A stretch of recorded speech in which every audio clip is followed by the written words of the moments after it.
And with that, I will hand back to Malcolm, who I don't think needs another introduction, who will give a public affairs update. So over to you, Malcolm. Thank you, Nurani, and I'll see if I can get that presentation going as it should do this time. How's that? Marvelous, perfect. Yeah, we're working excellent. Getting on top of the technology at this late stage. Okay, so public affairs update, February 2022. Not an awful lot to report. The Telecom Security Act finally became law in the last quarter. But as I reported in previous member meetings, the Act doesn't actually say anything very much. The details of what you actually need to do are in the Code of Practice, which is known as the Telecom Security Requirements. And we are told that that is still coming soon. The word that I've had informally from officials is that this has actually changed quite a bit since we last saw it, which is over a year ago now. Apparently it's less detailed, or the wording is a bit less prescriptive as to the precise details of what is expected than before, but how much and in what way, and whether there are any areas that really make a material difference is as yet completely unknown.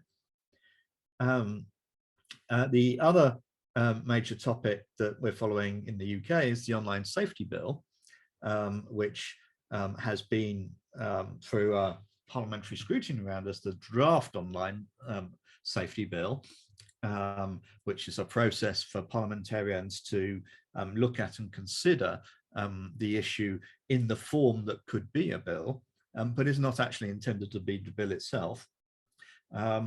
The bill itself has not yet been published. In the last week or two, ministers have rather stepped up the political tempo a little with some media interviews and lots of tough talk about how tough this is going to be and how they're really going to clamp down on the abuse by social media companies who are not taking responsibility and all that sort of thing, but haven't published the actual bills for us to examine the particular provisions and how they've changed since the draft bill. They were promising that there will be more criminal offences for telecoms executives included in the bill than had previously been said. The other thing is that at the last LINX meeting, the last one that we had in person, you will remember I did a fairly detailed presentation on aspects of the criminal offences being proposed by the Law Commission. The ministerial statements have said that they are now intending to include these criminal offences within the new bill when it comes forward. So perhaps go back and look at or consider what I said at LINX115 as to some of what that may mean. I've noticed there's also been, for the first time, some media commentary in this area expressing concern about government overreach in this area and concern about legislating for the suppression of free speech, for censorship by big tech Silicon Valley media, social media companies, as they've been described by newspapers. The Times had a leading article on this, and I've seen other coverage in other parts of the broadsheet press as well. This is a new development in that up to now, the media coverage has focused exclusively on this from the point of view of why is more not being done to protect the children? Why are the social media companies allowing all this dreadful stuff on their platform?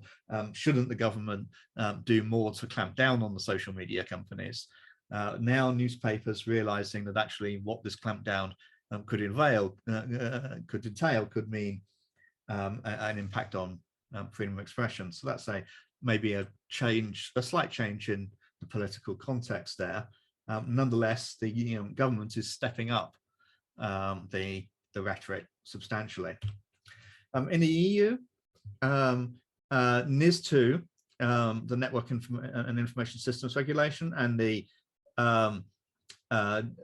Digital Services Regulation are both in trialogue. This means that they've gone through the legislative process. That is, the Commission has produced a proposal. It has been debated and amended in the European Parliament. The Commission's proposal was also debated and amended in the Council. And now there is a reconciliation process where the Parliament, the Council and the Commission representatives each get together to discuss and attempt to reconcile the various amendments that they made to these two instruments. This is the final process of the legislative process in the European level. There is not a great deal of access available to that process from the point of view of lobbying. There is the possibility of writing to the representatives from each party to raise points, but their mandate is not to what they think is the best, but their mandate is to their institutions' proposal and version of the proposal as passed, and the attempt to compromise between them, that and the version from the other institutions. So there's a limited effect there. Anyway, what we see from this, in particular for the DSA, is that the DSA main framework and the liability regime is essentially agreed now. But there are a number of outstanding issues on details of new obligations for intermediaries. For the remainder of this update, I will go through some of the issues that are still outstanding in the DSA Trialogue. I should say that this is a selection of these issues. Since we're going to be going into it in some detail, it's important to be clear that this is not intended to be a comprehensive list. And particularly if you're a social media platform, a very large online platform, then there will be aspects of this that I haven't brought out that may well be of particular interest to you. So the outstanding issues. The first thing that we at EuroISPA caught at a very late stage was the Parliament, and if you see on the screen, I'm abbreviating the Parliament as P, the Council as COM, and the Commission as COM, and the Council as CL. So the Parliament introduced at a very late stage in their own amendment process a private right to sue for breach of statutory duty. A new Article 43A came in at a very late stage, was only spotted at the last minute. It has not been something that was adopted but it wasn't part of the Commission's original proposal, and it isn't something that's been taken up by the Council either, which provides, one would hope, a good basis for the Council and the Commission to get together and persuade the Parliament to drop this idea. This would give end users a right to sue internet intermediaries for damages if the provider has failed to comply with a regulatory obligation under the DSA that causes direct damage or loss suffered. Now, this right might already apply as a matter of ordinary tort law in some member states, i.e. if a company breaches a statutory duty, that might give rights to a cause of action in the ordinary civil courts. But in many member states it doesn't, and certainly, I mean, though this will no longer have a direct effect in the UK because post-Brexit, that sort of provision does not occur in the UK. The breach of statutory duty does not directly give right to a private cause of action. This would essentially be seen as an attempt to harmonise this aspect of tort law at the European level, and that's the sort of thing that the Council might be concerned about. In practice, however, if you write this on the face of the regulation, it may well encourage courts to see the direct damage or loss suffered requirement there more broadly than even in member states where this right exists, if it's not written in there. That is to say, if someone has, if an internet intermediary has not fully complied with a regulatory obligation, you've still got to show harm done to the user for them to get damages. but maybe it could be argued that merely failing to comply and give them the protections that they were promised in the Act constituted a harm done that is deserving of damages in compensation. And that would mean, and certainly if it's interpreted that way, and it could well be seen as a pointer in that direction, this would be up to the courts to interpret, then this would potentially considerably extend the impact of the regulatory obligations in the DSA, in that you're not only answerable to the regulator to keep them happy, but any random member of the public could threaten you if they think that you're not complying with this, threaten you a bit with legal action, if they think that you're not complying with this, with the obligations in the way that they believe is required. And that's especially concerning, going to be especially concerning to operators when the obligations are, in some cases, less clear as to what they mean or who they're supposed to protect. So a high priority for Eurista is to argue for that parliamentary proposal not to be taken up and to see that dropped in trialogue. Next one, trusted flaggers. This is a proposal that provide the digital services coordinators, who are national regulators, will appoint bodies that will be called trusted flaggers, and intermediaries, hosting providers, platforms must ensure that notices from trusted flaggers are processed and decided upon without delay. Now, this obviously is signaling that essentially you ought to do what the trusted flagger tells you to. But actually, the wording there, processed and decided upon without delay, makes explicitly clear that the responsibility for the decision still lies with the hosting provider or online platform. The Commission and Parliament's version of the text says that trusted flaggers, to be appointed as a trusted flagger by a digital service coordinator, they must represent collective interests and be independent for any provider. The Council's version removes the phrase collective interest, retaining the independence requirement. There is precisely what collective interest really means is debatable. It could be a reference to the collective interests of copyright collecting societies, which are often known as collective interests. But if that were the case, this would limit the eligibility to collecting societies, which might be why the council wished to take it out.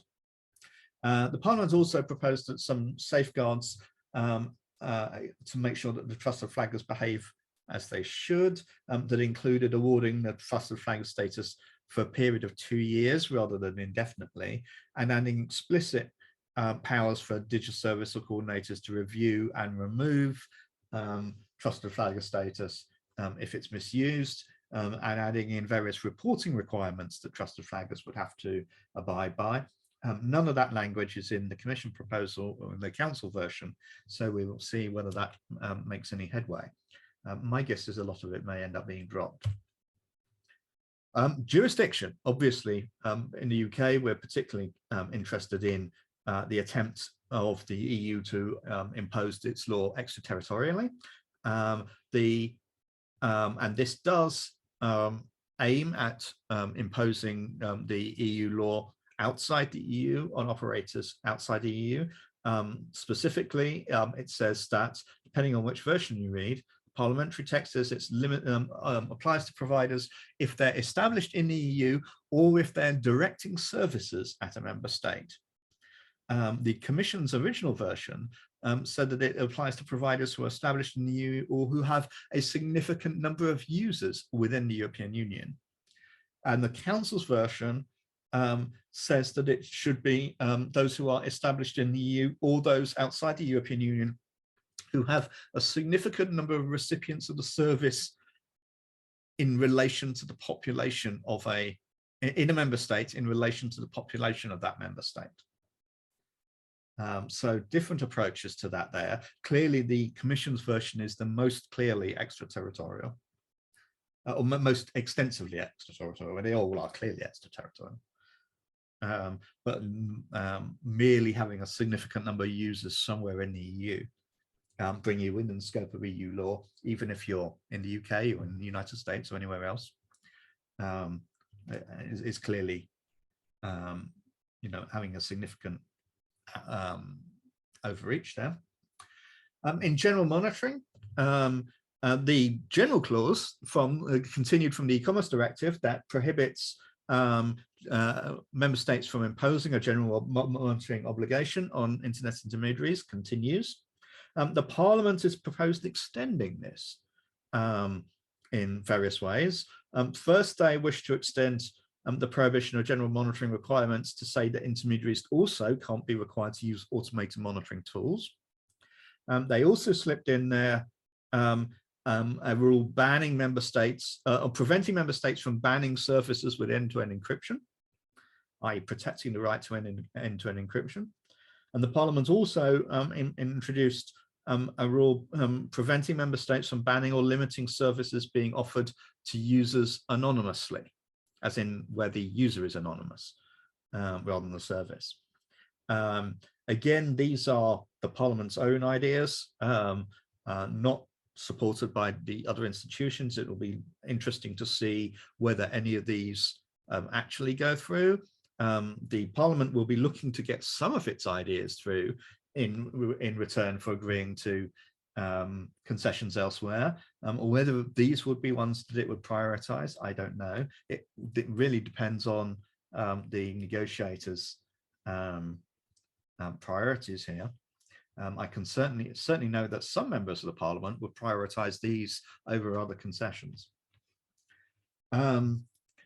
Language of takedown notices, Article 8. Now, this is when a public authority gives a notice to a hosting provider or internet intermediary requiring the removal of something that's being hosted, which is more detail that's been given. It's still the same notice and takedown type approach that from the e-commerce directive, but they've spelt out in a little more detail the procedures to be followed.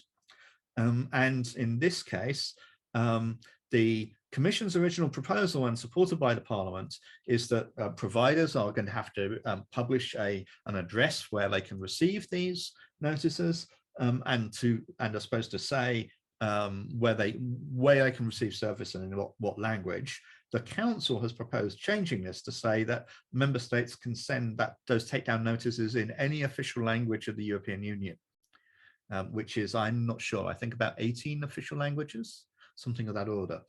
That obviously can be criticised as a real reduction in the European single market, in that in order to participate in the market as a internet intermediary, you'd have to be cognizant in all the official language of the European Union. My guess is that the Council will back down on that one. Dark patterns, so a rather strange phrase that's been reintroduced into recitals. New language that seeks to prohibit deceptive user interface designs, particularly addressed at obtaining consents to data processing. The parliamentary version is highly detailed and lists quite a lot of practices, such as having multiple buttons for accept and not being clear which one is the reject button, repeatedly asking for consent when a user has already made a choice, and these sorts of things. They want to outlaw those sorts of practices. The Council version of this requires that choices be clear and unambiguous, and kind of leaves it at that more statement of principle.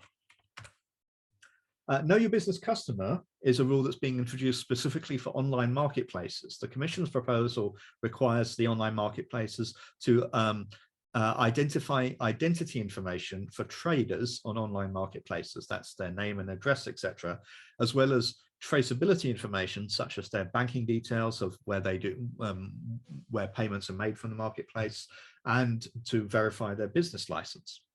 The Council's version removes the references to banking details and business license, leaving only the identity information intact. The Council and the Commission both propose that traders must self-certify compliance of their services or products offered with European law. The Parliament goes a lot further than this. This is as a result of the impact of a committee in the Parliament that is responsible for consumer protection area, and seeks to ensure that the marketplace itself will verify the compliance of products with EU law and verify the accuracy of information provided by the trader about the product or service, and other duties to check against databases of dangerous products. Now, this is a real extension of Know Your Business Customer from the marketplace's point of view, from understanding from knowing who the trader is to knowing what they're trading, which if you're offering yourself as a marketplace for third parties would be a considerable extension. It's being opposed on the basis that this is not really the place for this. This is consumer protection law. This is actually about products and should be done in a different instrument, and is not really something about internet regulation, even though they're online marketplaces. We'll see what happens. Okay, that's most of the big ones, apart from things that apply specifically for VLOPs. There is something that may interest some of you in the section on internal complaint handling. This is provisions that will require internet intermediaries to have an internal complaint handling process, particularly from users when they have had their material taken down. The Parliament is extending that complaint handling process so that users complain not just about their material being removed, but also about it being demoted, restricting visibility, demonetization, and so forth. In other words, the Parliament has noticed that, particularly on social media platforms, removable content isn't the only way in which it's suppressed. There are other techniques that are used, and the Parliament wishes to ensure that the complaint handling process is available against all of those techniques that the platforms use. Moving on then, and I'm going to deal with this much more vaguely, there are various aspects of the role and power for digital services coordinators is still being, there are different versions of that between particularly the Parliament text and the Council text. If, as I said before, if you are a very large online platform, various aspects of the risk assessment and risk mitigation duties are still up in the air. Both the Parliament and the Council have proposed extensive additional text on top of what the Commission had originally proposed. And finally, entry into force. The Parliament is setting a very ambitious stroke aggressive entry into force date of 6 months after this is agreed. The Council says that this is clearly nonsense, can possibly be implemented that fast, and we should go with 18 months afterwards, but has already indicated that they'd be willing to compromise on 12 months. And I think the Parliament will accept that as well. So it's very likely that we'll be looking at a 12 months after the date of passage. So that's my summary. And are there any questions? Thank you very much for that comprehensive overview, Malcolm. I can't see any questions in the chat. There are a few comments on I see Andrew has confirmed that there are 24 official languages of the European Union at the moment. Interesting. So there you go. Yes, that would be quite a few to understand. And certainly some of those, such as Finnish in particular, are notoriously few speakers. That said, the Finns are not that aggressive about insisting on speaking in Finnish when they're speaking to foreigners, so it might not be such a problem in practice in their case, but there are other countries that are very keen on using their own language, and if they have the right to, will do so. Okay, well, thank you very much for that, Malcolm.